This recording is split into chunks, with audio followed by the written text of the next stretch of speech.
کہ میرے پیارے سنیو آؤ اس راستے پر ساتھ چلو، اس راستے پر ساتھ چلو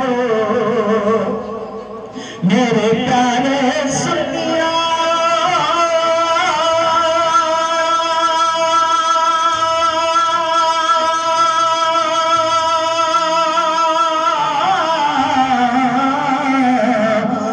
پیارے سنیو آؤ اس راستے پر ہی ساتھ چلو، جنت کی جانب ہے جاتا، جنت کی جانب ہے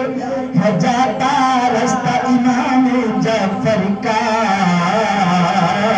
راستہ امام جعفر کا، جنت کی جانب ہے جاتا راستہ امام جعفر کا، راستہ امام جعفر کا، نور سے روشن ہے لوگوں طلوع امام جعفر کا۔ میرٹھ میں درگاہ شاپیر پر آج 22 رجب میں نظر امام جعفر صادق علیہ السلام دلائی گئی، جس میں قصیدہ خوانی کی گئی اور عقیدت مندوں نے شرکت کی اور بتایا کہ اس 22 رجب کی بہت فضیلت ہے۔ نظر امام جعفر صادق علیہ السلام جو دلاتا ہے اس کی نیک دلی حاجات پوری ہوتی ہے اور تمام مسلمین کے لیے دعائیں۔ ہمارے امام ہیں، تو فرماتے ہیں کہ میں ہلاک ہو جاتا اگر میں 2 سال امام جعفر صادق کی صحبت میں نہ لیتا۔ انہوں نے کیا فرمایا؟ دیکھیں ان کے میسج دیتے ہیں، شرح حق فرمایا حق ہی کہا ہے لوگو امام اعظم نے،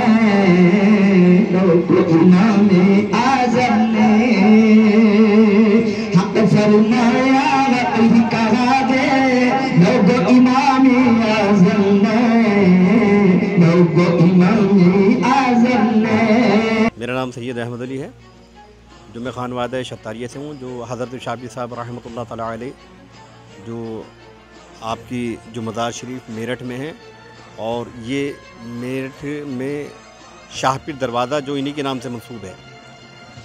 آج جسے لوگ بآسانی جانتے ہیں، جسے کنڈے کی نیاز کہتے ہیں لوگ باغ، لیکن یہ پورا نہیں معلوم کہ یہ کنڈے کی نیاز کیوں ہوتی ہے۔ خود حضرت امام جعفر صادق علیہ السلام یہ 22 رجب خود کیا کرتے تھے۔ آپ کو درجہ غوثیت، درجہ امامت اس وقت، امام تو آپ پہلے سے ہی ہیں، ازل سے ہی امام ہیں آپ، کیونکہ اللہ تعالیٰ اور اس کے حبیب نے پہلے ہی یہ دنیا میں جب آئی، یہ پنجتن پاک اور یہ 12 امام کی پوری سرشٹی جو ہے وہ اللہ رب العزت نے وہیں پر کر دی تھی، جن کے صدقے میں یہ کائنات بنی۔ یہ 12 امام جو ہیں، جو اللہ کے نبی صلی اللہ علیہ وسلم کی آل ہیں، اور یہ ایک جیسے ولایت کا درجہ ہے، نبوت کا درجہ ہے، ایک امامت کا درجہ ہے، اور امامت نبوت کے بعد امامت ہے، یہ ولایت پہ غالب ہے، یہ صحابیت پہ غالب ہے، کیونکہ امامت جو ہے رسول اللہ صلی اللہ علیہ وسلم کی آل سے ہی نکلی ہے۔ یہ 12 امام جو ہیں، کوئی 6 امام مانتا ہے، کوئی 12 امام مانتا ہے، کوئی 16، ہمارے لیے سارے امام ہی ہیں، جو اللہ کے نبی صلی اللہ علیہ وسلم کی تمام جو آپ کی آل ہے اور جن کو فضیلت حاصل ہوئی، جیسے حضرت امام جعفر صادق علیہ السلام آپ چھٹے امام ہیں، چھٹے امام ہیں۔ تو آج ان کی جو درجہ غوثیت، درجہ امامت کا جو آپ کو جو وقت، خود آپ ایک برتن میں آپ نے، ایک کنڈے میں آپ نے کھیر بنائی، اور ایک برتن میں، اس میں کنڈے کے اندر آپ نے جو آٹے کی، میدے کی جو پوریاں بنائیں، اور آپ نے یہ اللہ رب العزت کی جب یہ آپ نے اللہ کا شکر ادا کرا، اور 22 رجب میں آپ نے یہ نیاز کری۔ تو حضرت امام جعفر صادق علیہ السلام خود فرماتے ہیں کہ 22 رجب کے اندر جو نیاز دلائے گا، 22 میں کیا، پہلی تاریخ سے لے کر 30 تاریخ تک، جو حضرت امام جعفر صادق علیہ السلام کی نیاز دلاتا ہے، حضرت امام جعفر صادق علیہ السلام فرماتے ہیں کہ جس نے 22 رجب میں میری نیاز دلائی اور اس کی کوئی تمنا ہو، کوئی اس کی حاجت ہو، اگر وہ اس کی پوری نہ ہو تو روز قیامت کے دن میرا دامن ہوگا اور اس کا ہاتھ ہوگا۔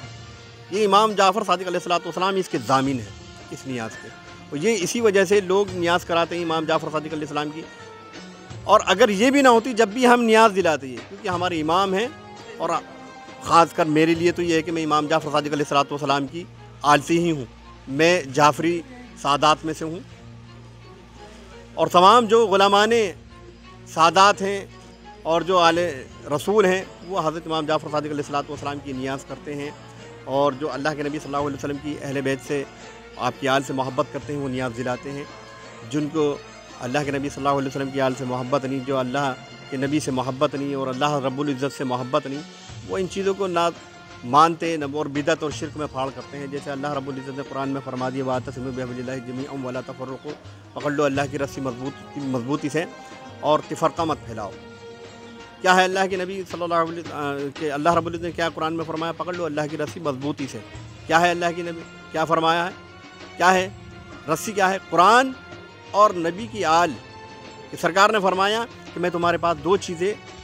چھوڑ کر جا رہا ہوں، دو بھاری چیزیں چھوڑ کر جا رہا ہوں، ایک قرآن کتاب اللہ قرآن کریم، اور دوسری میری اہل بیت میری آل، ان کی رسی مضبوطی سے پکڑے رکھنا۔ جس نے ایک کو بھی چھوڑ دیا وہ راہ سے گمراہ ہو جائے گا۔ اور آج کل یہی ہے کہ کوئی کتاب کو پکڑتا ہے اہل بیت کو چھوڑ دیتا ہے، کوئی اہل بیت کو پکڑتا ہے کتاب کو چھوڑ دیتا ہے، وہ بھی گمراہ ہے۔ جس نے دونوں چیزوں کو مضبوطی سے پکڑے رکھا وہ کامیابی پہ ہے، وہ فلاح پہ ہے۔